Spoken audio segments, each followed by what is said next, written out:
If you've ever driven through a small town at 3 in the morning, where the streetlights hum like tired memories, and the river below refuses to flow backward, you might have passed through Derry. It looks quiet enough, doesn't it? A place where front porches creak and people forget their nightmares before breakfast.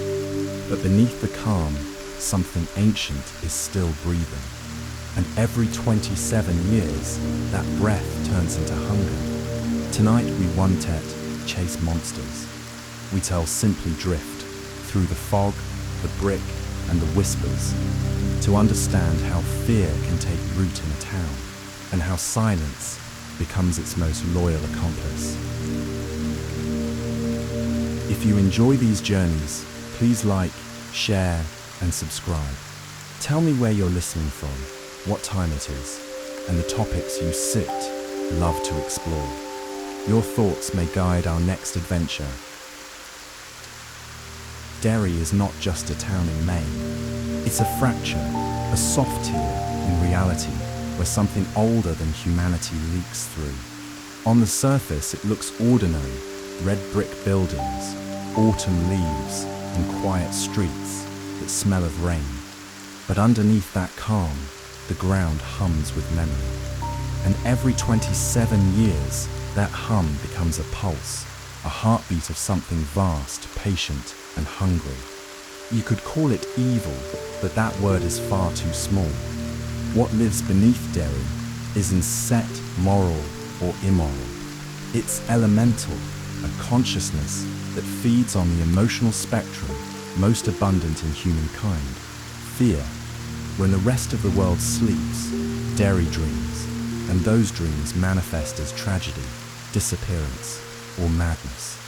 To live here is to forget what you've seen, and to survive is to deny what you know. They say the town itself is alive, and maybe it is. Every street seems to lead back to the river, as if the whole place has been built around a center of gravity that isn't physical, but psychic. People come and go, generations rise and fall, but Derry remains, perfectly intact, perfectly synchronized with its unseen keeper. Because Derry has a cycle, and that cycle is its curse. Every 27 years, the air thickens, the town trembles, quietly at first, a missing child, a strange light in the sewers, a laugh echoing when no one should be. Then it grows, feeding on itself, until everything breaks, and the cycle resets, memory washed away like rainwater down the drain. At the heart of it all lies a being known only by the shape it chooses most, often Pennywise, the dancing clown. But that form is merely a mask, a costume stitched from human recognition. Its true shape exists beyond what our senses can comprehend, a creature that fell to earth long before the first word for fear was ever spoken. It sleeps beneath the town, nested in the web of tunnels and pipes that make up Derry's underbelly, and when it wakes, it doesn't just feed on flesh, it feeds on emotion, imagination, and despair. To it, fear is flavor, and children, pure, unfiltered, still close to their dreams, are the sweetest meal. Yet, in a way, it is not the only predator. The people of Derry, the adults especially, are complicit. They turn away when blood stains the sidewalk. They hush their children when someone screams in the night. They convince themselves it's better not to know. And so the real horror of Derry isn't the monster in the sewer, it's the silence above it. Derry is a mirror, and what it reflects is our collective surrender to darkness. Evil doesn't thrive because it's powerful. It thrives because we learn to look away. And every 27 years, Derry reminds us when enough people forget, the darkness remembers. And Derry, Maine, wears its innocence like a costume stitched from nostalgia. It looks like the kind of place you drive through on a long summer afternoon, the sun low, the sky copper, the streets quiet enough to hear your own thoughts. There's the red brick library with its dusty windows, the church spire glinting just above the tree line, and the old clock tower that still ticks with stubborn precision. Every chime feels like a pulse, faint but steady, as if the town itself has a heartbeat. Every horror story begins somewhere harmless. The streets of Derry are lined with cobblestones that seem to have memorized the weight of the people who walk them.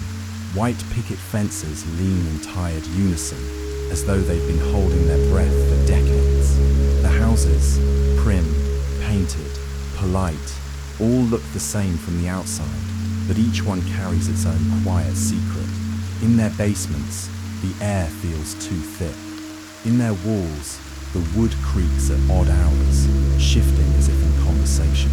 Even the wallpaper seems to peel a little differently here, curling away from the corners, like it's trying to look behind itself. But beneath that rhythm lies something slower, something older, something waiting. Through the middle of town runs the River, a brown, sluggish vein cutting through the heart of Derry. By day, it glimmers weakly beneath the sun, its surface broken by drifting leaves and the occasional bottle. By night, it turns opaque, reflecting nothing. The moonlight stops at its edge, as though the water refuses to mirror what it hides. Locals say the river never freezes, even in the harshest winter. Some claim that if you stand close enough, you can hear it breathing. The townspeople move through their routines with the soft precision of sleepwalkers. They smile when they should, nod when they must, and avert their eyes when something unexplainable crosses their path. It's not that they don't see, it's that they've learned not to look. In Derry, forgetting is a survival instinct. There's a strange kind of order here, a pattern of normalcy, so perfect it begins to feel wrong. Children's laughter floats through the air, but it never carries far, as if the town itself is swallowing the sound before it can escape. Newspapers pile neatly on doorsteps, though the headlines are often grim. Every Sunday the church bells ring, calling the faithful to prayer, but the echoes die quickly, lost in the damp air. And yet, for all its charm, there's something wrong with the light here. Even on the clearest day, the sun feels weak, filtered through a film of something invisible. Shadows last longer than they should. Corners stay dim no matter how many bulbs you change. Every photograph taken in Derry seems to fade faster than expected, the colours bleeding out until only a dull grey remains. Derry's surface is calm, yes, but calm is only the surface. Underneath, something is breathing. Slow, patient, eternal. Still, to an outsider, Derry is beautiful, picturesque, almost perfect, but perfection is just the outer shell. If you linger too long, if you listen too closely, you'll notice it. The faint hum beneath your feet, the stillness that feels too deliberate, and the sense, quiet but certain, that the town is watching you back. Derry wasn't set, built on land. It was built on bones and water. Beneath its quiet streets lies a second city, one that breathes without lungs and remembers without walls. A labyrinth of tunnels, sewers, and forgotten chambers runs beneath the town, like veins under skin, pulsing with the slow rhythm of something that should not be alive, but is. No map has ever captured it. No engineer has ever claimed to understand it.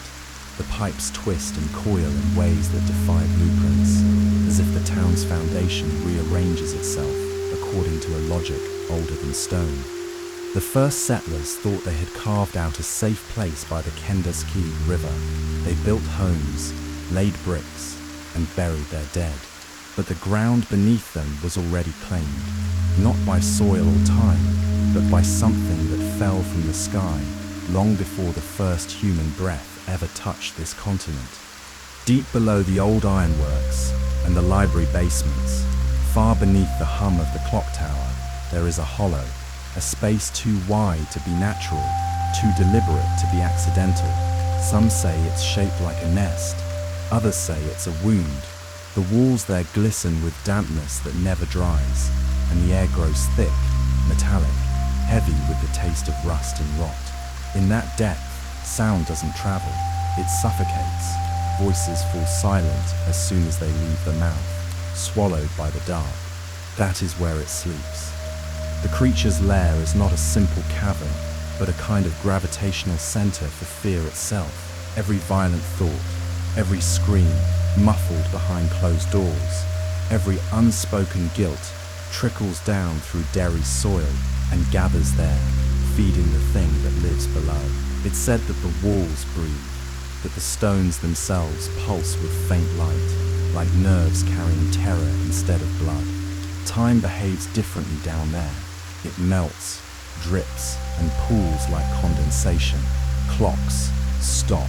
The human mind unravels. Some explorers, sewer workers, thrill-seeking teenagers, drifters chasing rumors, have ventured too far beneath Derry's skin and never returned. A few have, but none of them came back whole. They speak of tunnels that twist back onto themselves, of laughter echoing from no discernible source, of balloons floating through the dark when no air should move. And always, there is water. It seeps from the ceilings and slides along the walls, carrying with it the residue of the town above, ash, mud, and sometimes things that used to have names. Every drain, every gutter, every storm pipe eventually leads here, drawn toward the center like veins to a heart. It is not gravity that pulls the flow downward, but intent, a hunger that makes the earth itself lean inward. They say that if you stand above one of Derry's storm drains long enough, you can hear faint voices beneath the trickle of water, children, mostly, laughing, crying, calling out. The sound rises and fades like a heartbeat, because beneath Derry, everything connects. Every secret, every sin, every scream, they all find their way home. Derry breathes, and in that breath, there sits the taste of blood. The air here is never still, yet never moves. In summer, it hangs heavy, thick with humidity, like the town itself is sweating through its secrets. The heat presses down on the rooftops and seeps into the walls, but no wind ever comes to lift it away. In winter, everything freezes to silence. Frost clings to window panes in strange finger-like patterns, and the snow that falls never looks white. Under Derry's light, it turns the color of ash. There is no such thing as normal weather here. The seasons arrive out of rhythm, like a heartbeat skipping every few beats, and the sky carries a haze that never quite clears. Even the sunlight feels wrong, filtered through a film of pale gold and dust. When it touches brick, it leaves a faint reddish outline, as though the light itself remembers the fires that have burned here. The smell is the first thing strangers notice, a subtle tang of iron, damp moss, and something sour beneath it, a reminder that the soil underfoot has been fed by more than rain.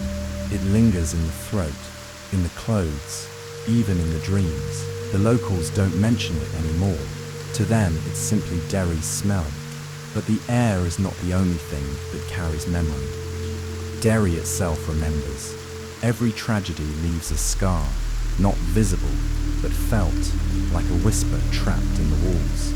The past doesn't fade here. It sinks, layer by layer, until the whole town is built upon its own ghosts. In 1908, the Kitchener Ironworks exploded, a sudden roar that tore through the quiet morning and left 102 people dead. 88 of them were children. For weeks afterward, the air smelled of smoke and wet stone. People claimed they could still hear the machinery grinding beneath the rubble long after it had cooled. In 1962, the Black Spot burned. Flames swallowed the club where soldiers and outcasts had found brief moments of freedom. Amid the chaos, a figure was seen, tall, inhuman, laughing as the fire reflected in its eyes. That laughter never stopped echoing. For years, people swore they could hear it during thunderstorms. And in 1989, the Losers Club, a handful of children brave enough to remember faced ET and drove it back into the dark. For a moment, Derry seemed to breathe easier, but what they didn't know was that the town wasn't healed. It was only sleeping. Even now, the grass grows green over old bones. The playgrounds are rebuilt. The stores reopen. Life goes on, as it always does. But beneath the laughter, beneath the hum of engines and the ringing of church bells, there's a rhythm, deep, steady, and patient. It sucks the heartbeat of the town, the pulse of something dreaming beneath the stone. And if you stand still long enough, you can feel it, that faint, slow throb rising through the soles of your feet. Derry sits, still alive, and it sets, waiting to wake up. Not everyone in Derry is killed by IT. Most people simply stop seeing. The citizens of Derry live in a kind of waking dream, a quiet trance woven from habit and denial. It's not that they don't know something is wrong, it's that they've learned not to ask the kind of questions that open doors better left closed. When a child vanishes, the town sighs. Probably ran away, someone says, and everyone nods. By the next morning, the posters are already curling in the damp hair, and by the next week, no one remembers the child's name. This is how Derry survives, through selective blindness, through the soft anesthesia of routine. It doesn't have to control their minds. It only needs to feed the apathy already buried there. Its influence seeps upward through the soil like dampness, dulling their instincts, blurring their empathy. Violence becomes background noise, a natural phenomenon, like the weather. Blood on the pavement dries faster here, as though the town itself is eager to move on. The adults of Derry go about their lives with eerie precision. They mow their lawns, sweep their porches, and make polite conversation in grocery stores. They laugh a little too quickly and look away a little too soon. Even when they hear something, a scream, a cry, a child calling from the dark, they freeze, waiting for the silence to return. And when it does, they exhale in relief, because silence, in Derry, means safety. The children, though, they see everything. They notice the shapes that move in the mist. They hear the laughter that echoes through the sewers at night, the kind that sounds human until you listen too long. They feel the shift in the air when IT stirs, that strange electric charge, like the moment before a thunderstorm. Their drawings fill with red balloons, shadowed faces, and spirals they can't explain. Parents scold them for having overactive imaginations. Teachers smile too tightly. Priests tell them to pray. But prayers don't travel far in Derry. They get lost somewhere between the ground and the sky. What the townspeople don't realise is that their ignorance isn't just fear, it's function. It's part of the town's machinery. Derry operates like a living organism that defends itself by forgetting. The churches, the bars, the schools, all serve as organs of the same body, flushing guilt and horror away through invisible veins. Every act of cruelty, every disappearance, every strange noise is metabolized, broken down into silence, and reabsorbed into the rhythm of everyday life. This is the spell that it maintains, a psychic field of numbness, not imposed, but invited. The people of Derry don't resist it, because denial is easier than memory. Forgetting is more merciful than truth. And so life goes on. The store opens at 9. The mail gets delivered. The church bell rings on Sunday. The town smiles for itself and believes its own lie. Meanwhile, deep below, something listens. It doesn't need to hunt every day. It only needs the people above to keep pretending nothing is there. Because ignorance, in Derry, is not just survival, it's SAP's worship. There are some who cannot forget, no matter how hard Derry tries to erase them. Every town has its storytellers, its keepers of memory. In Derry, they are cursed. The act of remembering here is not noble, it's dangerous. Memory burns, and those who hold on to it find their names fading from the world around them, as though the town itself is deleting corrupted files. The Hanlon family has carried this burden longer than most.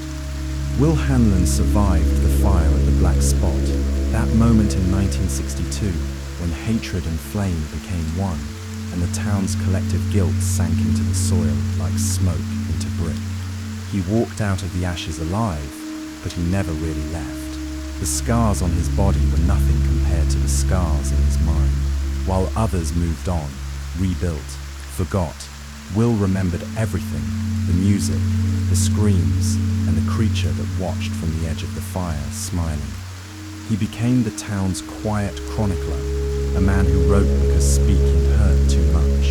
He kept notebooks full of fragments, news clippings, sketches, names. He didn't write to warn anyone. He wrote to prove, if only to himself, that it happened. That Derry wasn't just cursed, it was complicit. He once said that Derry had a heartbeat, a slow, patient rhythm that matched the timing of its tragedies. He could hear it in the pipes, in the wind, through the trees, even in his own pulse when he tried to sleep. When Will died, his son Mike took up the task, though he never chose it. Mike Hanlon grew up listening to the town whisper to itself. While other kids dreamed of leaving, he stayed. Someone had to. He became the lighthouse keeper of memory, the one person left who refused to let the fog close in completely. The library became his watchtower, its dusty shelves, his altar. He tracked every missing person, every strange report, every story that sounded too unbelievable to print. People stopped asking him to dinner. Neighbors crossed the street to avoid him. But Mike stayed because someone had to remember when the rest of Derry forgot. Beyond the Hanlons, there are others, the failed predecessors, the ones who saw RIT, fought it, maybe even wounded it, but didn't escape untouched. They live on the outskirts, both literally and figuratively. Drifters, recluses, men and women who mutter to themselves in diners or wander the edges of town as if afraid to step too close to the center. Some vanish entirely, their homes left open, their names struck from records. The town swallows them, tidies up, and carries on. If you ask around, no one remembers them, no one wants to. But sometimes, in the dead of night, a few lights still burn in those forgotten houses. Someone's still writing, still whispering the truth to themselves before the silence comes again. In Derry, sanity and madness are not opposites. They are mirror images. The sane sleep peacefully because they've chosen blindness. The mad stay awake because they see too clearly. And in this town, it is the latter who carry the truth until Derry finds a way to take it back. Derry has its own festivals. They just don't appear on any calendar. Once there was a place called the Black Spot, a small bar built by black soldiers from the nearby airbase. In the 1960s, it was one of the few spaces in town where everyone was welcome, or at least everyone who had been pushed aside by the rest of America. Inside, the air was thick with jazz and cigarette smoke, and for a few hours each night, people could forget the color of their skin, the weight of their fear, the shape of the world outside. Freedom existed there, fragile, flickering, and that was enough to make it dangerous. On the night of the fire, the crowd was large. Laughter spilled from the open doors, brass horns tangled with the heartbeat of the drums, and for a brief moment, Derry felt alive in a way it wasn't supposed to. Then came the gasoline, the torches, the chanting of men in white masks, the main legion of white decency, they called themselves. But Derry knew better. It had seen this kind of hate before. It had tasted it. The fire spread quickly. People screamed, clawed at the exits, pounded on the walls. Some jumped through shattered windows into the cold night air. Others didn't make it out at all. But among the flames, something else appeared. Not a man, not a beast, but a shape, a smile too wide. eyes too bright, standing perfectly still at the edge of the chaos, as if watching a ceremony rather than a massacre. It didn't start the fire. It didn't start the fire. It only needed to be there, to feed on what burned deeper than the flames. The fear, the hatred, the betrayal. The fire was a ritual, and the people didn't even know they were participating. They offered up their screams as hymns, their terror as prayer, and it listened. When the smoke cleared, nothing remained of the black spot but twisted metal and blackened brick. The official reports called it a tragic accident. The survivors were scattered, haunted by dreams of laughter in the firelight, but Derry itself absorbed the event. It folded the tragedy into its foundations, another layer in its sediment of silence. That's the way Derry worships, through forgetting. The town has no gods, no saints, no miracles. Its only religion is silence, its only sacrament indifference. People here believe that if you don't name the horror, it loses its power. But that's the lie Derry tells to keep itself breathing. The truth is the opposite. The silence feeds it. Every unspoken word, every averted gaze, every not my business becomes another offering. From that night onward, the black spot stopped being just a building. It became a moral scar, a wound that never healed, even after the ashes were swept away. It was proof that human evil and cosmic evil are not strangers, they are kin. And sometimes, when the wind moves right through the ruins by the river, you can almost hear it, the faint echo of jazz beneath the crackle of phantom fire. And laughter, not mocking, not cruel, just amused. The sound of it, smiling, as Derry sings its lullaby of silence once more. Derry doesn't set, moved by the calendar of men. It beats to the pulse of something ancient, the slow, patient rhythm of a creature that sleeps beneath the earth. Every 27 years, the ground stirs, not with earthquakes or tremors, but with a subtle shift, a vibration that only the town can feel. Pipes rattle without cause. The river grows thick, its surface darkening, as if tinted by something metallic. Dogs whine at night, staring into corners where no one stands. And always, it begins the same way. A single child disappears. That's how Derry's news cycle starts. Quietly, almost politely. A missing poster, a candlelight vigil, the sound of a mother's voice echoing through empty streets. The town sighs, murmurs condolences, and moves on, but deep beneath the streets, it opens its eyes. The hunger spreads outward like heat through water. It touches people first in their dreams, a flicker of color, a laugh that doesn't belong, the fleeting image of something standing just beyond the edge of light. Then the real sickness begins. The violence, the accidents, the inexplicable cruelty that seems to rise from nowhere. A man beats his wife to death in their kitchen. Fire breaks out at a factory. Children vanish one by one, and the police reports grow thin, vague, unfinished. All the while, Derry continues to function. The bakery opens at dawn. The church bells ring. The newspaper prints stories about the tragedy of the week. No one notices that the tone of the town has changed, that the air feels heavier, that the water runs slower, but it notices, it feeds. The Kendaskeg River becomes the first to betray the cycle. Its current thickens, and a reddish film coats the surface, faint, but enough for those who still dare to look. The smell of rust seeps through the town, creeping into basements, into drains, into dreams. It's as if Derry itself is bleeding, because it is. When the feeding is done, when the laughter stops echoing from the sewers, when the screams fade into memory, Ed goes back to sleep. The earth settles, the air clears, and Derry breathes again, pretending to heal. But it's not healed, it's only resting. The peace that follows is always thin, fragile, like the quiet between two storms.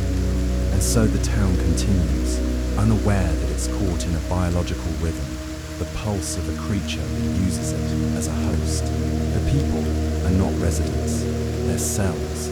They live, multiply, and die within a body that doesn't even know it's alive. Their emotions are the blood flow, their fears the oxygen. Every act of denial, every look away, every silence feeds the organism beneath. In Derry, life itself is just another reflex, an involuntary twitch in something older and far more deliberate. The people think they own the town. They think they live on solid ground. But Derry doesn't belong to them. It never did. It belongs to what sleeps below. And when the time comes again, when 27 years have passed, and the blood starts to whisper, Derry will wake with it, smiling in its sleep, ready to feed once more. Derry doesn't need to bury the truth. It simply erases it. When it sleeps, the town cleanses itself, not in repentance, but in denial. Memory here is not permanent. It's elastic, malleable, and obedient. After every cycle of death and terror, Derry rebuilds not just its streets and homes, but its history. It rewrites itself. The process is quiet, invisible, and absolute. Records vanish from archives. Newspaper articles burn or misfire themselves. Names of the dead are dropped from town registries as if they never existed. Photographs fade. Witnesses forget. It's not hypnosis, not suggestion. It's something deeper, woven into the physics of the place. Time in Derry heals the way flesh does, knitting itself shut over the wound until not even a scar remains. For those who live here, the forgetting feels natural. Survivors wake up one morning and find that their grief has lost its edges. The details of what happened, the sound, the faces, the smell of blood, blur until they're little more than fragments of a nightmare. They tell themselves it was stress, or trauma, or just their imagination. By the time they're convinced, it's already too late. The memory is gone. This is Derry's defense mechanism, its supernatural immune system. It keeps the infection of truth from spreading. Those who try to resist it, who cling too tightly to what they've seen, are slowly broken down. They become outlines, the tuva, the static in the town's symphony. They drink too much, talk too loud, mutter about things that no one else remembers. Eventually, they vanish, dead in alleys, gone without trace, or simply moved away. The system deletes them the same way it deletes files, quietly, efficiently, permanently. And so Derry continues, century after century, untarnished. Its streets stay clean, its festivals return, its citizens remain kind, polite, and terribly content. The horror is not that the town forgets, it's that it wants to. The people have learned, instinctively, that ignorance is easier than responsibility. The less they remember, the more peacefully they sleep. The few who have escaped the cycle describe it as waking from anesthesia, realizing too late that something inside them has been cut away. They sense the missing pieces, but can't name them. They live haunted by holes in their memories, like teeth pulled from a jaw. Some spend their lives trying to fill the gaps. Most simply let them close. This is the true secret of Derry Set's survival. Fear never has to answer for itself, because no one recalls it long enough to accuse it. The town resets, clean and innocent, ready to sin again. In abstract terms, Derry is less a place than a machine, a mechanism for the creation, consumption, and recycling of memory. Each cycle is a reboot, each erasure a rebirth. Its citizens are both its fuel and its product, born to forget, destined to repeat. That's how evil hides here, not in darkness, but in daylight, scrubbed and sanitized. And when the time comes, Derry will forget again. It always does. Because in this town, memory is the real curse, and forgetting is the only kind of peace left. There are no angels or demons in Derry, only two breaths of the same universe. Long before the town existed, before the earth cooled and the stars took their places, something vast fell through the dark. It didn't fall in the way that rocks do. It descended through dimensions, slipping between layers of existence until it struck this world and sank beneath what would one day be called Maine. That thing became E.T. But it is not a creature as humans understand it. It has no flesh, no origin, no end. Its essence is light, if light can be the right word for something so violently alive. They are called the deadlights, threads of radiant madness, the color of insanity, brilliance so pure it collapses the human mind. To see it is to be unmade. The lucky ones die instantly. The others live on, hollowed out, staring forever at something they can no longer describe. It came from the macroverse, a realm outside time, where thought and matter are the same. There, existence has no sequence, only vibration. Every idea, every emotion, every act of creation and destruction hums in the same eternal chord. And somewhere within that infinite expanse drifts another being, Maturin, the turtle. Its shell holds entire galaxies. Its eyes reflect aeons. It is the opposite of IT, not in morality, but in nature. If it is hunger, Maturin is breath. If it consumes, Maturin remembers. The turtle does not fight with claws or fire. It resists by enduring. And holding space for memory. By believing that life has purpose beyond fear. It represents the persistence of thought, the continuation of meaning. It, on the other hand, seeks to erase. It devours memory, dissolves reason, and feeds on the collapse of understanding itself. Together, they are the two movements of the same cosmic rhythm, inhale and exhale, creation and dissolution, the endless cycling of what must be to what must end. Derry, then, is more than a cursed town. It is a reflection, a miniature of that grand equation. Every 27 years, when IT awakens, the town mirrors the universe's darker breath. It inhales chaos. Violence rises, fear blooms, and everything bends toward destruction. When the hunger is sated, Derry exhales. Peace returns, false and fleeting, and life begins again. Not rebirth, repetition. The cycle turns endlessly, mimicking the pulse of the macroverse. To live in Derry is to exist between those breaths, caught in the quiet that follows horror and precedes it. The people are dust motes, suspended in that vast inhale-exhale, believing they have choices when they are only reactions. Their morality, their faith, their violence, all echoing the rhythm of IT and Maturin, of oblivion and memory. Perhaps that is the final cruelty of Derry. It is not cursed by evil alone, but by balance. For every act of remembrance, there must be forgetting. For every creation, destruction waits patiently. Humanity calls one side good and the other evil, but the universe knows no such words. It only breathes. And somewhere between those breaths, Derry dreams, waiting for the next inhalation of darkness. Take a slow breath, in through your nose. Let it fill your chest. Let it travel deeper. Feel it move the way the air moves through the tunnels below this town. Thick, damp, heavy, with the scent of rust and old rain. You can almost taste it, the wet paper of forgotten newspapers, the faint trace of mold and candle smoke, the air that has been exhaled and inhaled by generations who lived and died here without ever truly waking up. Hold it. Listen. Do you hear it? That distant laughter, not sharp, not cruel, but patient. The kind of sound that doesn't come from lungs, but from memory itself. It rises through the pipes, travels beneath the cobblestones, and curls around the silence of the sleeping town. It has been there longer than you've been alive, longer than anyone remembers. Maybe it isn't even laughter at all. Maybe it's the sound of something dreaming beneath the earth, a dream that swells every 27 years, spreading through Derry like a tide.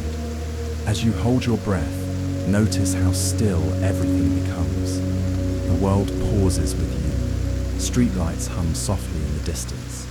The river moves without rippling. Even your heartbeat seems to sync with something older, that slow, deep rhythm pulsing through the ground. Now, exhale. Let it go. Let the breath leave you the way fog drifts through Derry's alleys before dawn. Quiet, inevitable. As you breathe out, imagine the town fading with it. The houses, the faces, the laughter, the memories. See them dissolve into mist, as if Derry itself is exhaling through you. Every secret you've been told, every fear you've swallowed, every name you've forgotten, release them. They belong to the soil now.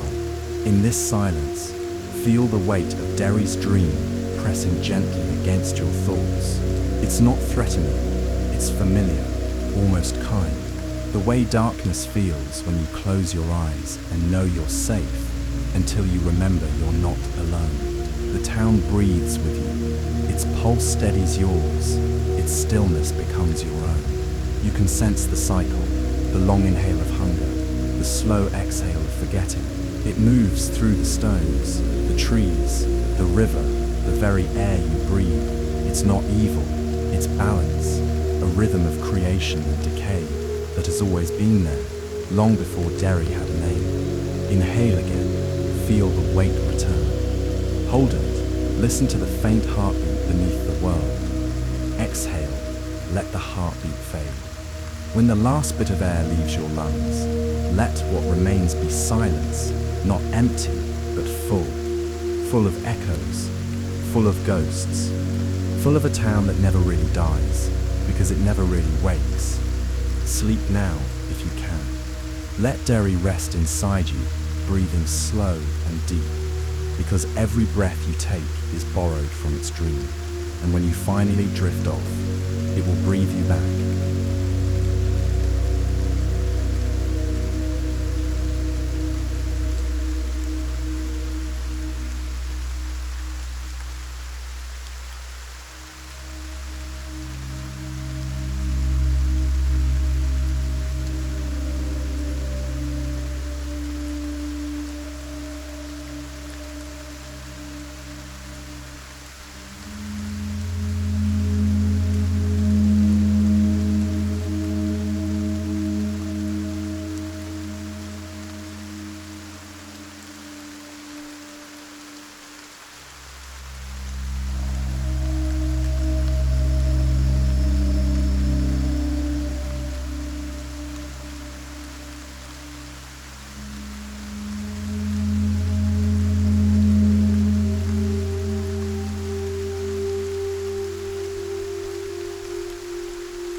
truly dies, because humanity has never truly wanted it gone.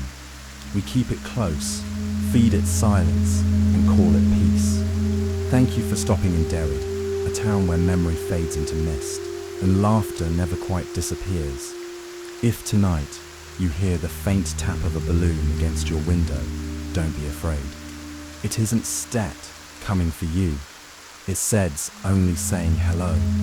From beneath the earth, where the town still dreams, and waits for the next time someone remembers its name.